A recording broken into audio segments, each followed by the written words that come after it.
The reading is taken from Genesis chapter 29, starting from verse 31, to chapter 30, verse 24. When the Lord saw that Leah was not loved, he enabled her to conceive, but Rachel remained childless. Leah became pregnant and gave birth to a son. She named him Reuben, for she said, "It is because the Lord has seen my misery. Surely my husband will love me now."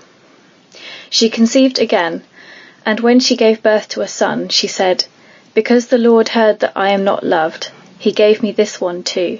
So she named him Simeon. Again she conceived, and when she gave birth to a son, she said, "Now at last my husband will become attached to me, because I have borne him 3 sons." So he was named Levi. She conceived again, and when she gave birth to a son, she said, "This time I will praise the Lord." So she named him Judah. Then she stopped having children. When Rachel saw that she was not bearing Jacob any children, she became jealous of her sister. So she said to Jacob, "Give me children, or I'll die." Jacob became angry with her and said, "Am I in the place of God, who has kept you from having children?" Then she said, "Here is Bilhah, my servant. Sleep with her so that she can bear children for me, and I too can build a family through her." So she gave him her servant Bilhah as a wife. Jacob slept with her, and she became pregnant and bore him a son.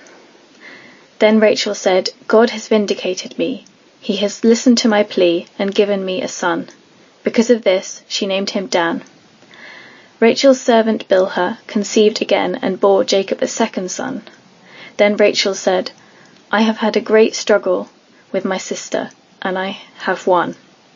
So she named him Naphtali. When Leah saw that she had stopped having children, she took her servant Zilpah and gave her to Jacob as a wife. Leah's servant Zilpah bore Jacob a son. Then Leah said, "What good fortune!" So she named him Gad. Leah's servant Zilpah bore Jacob a second son.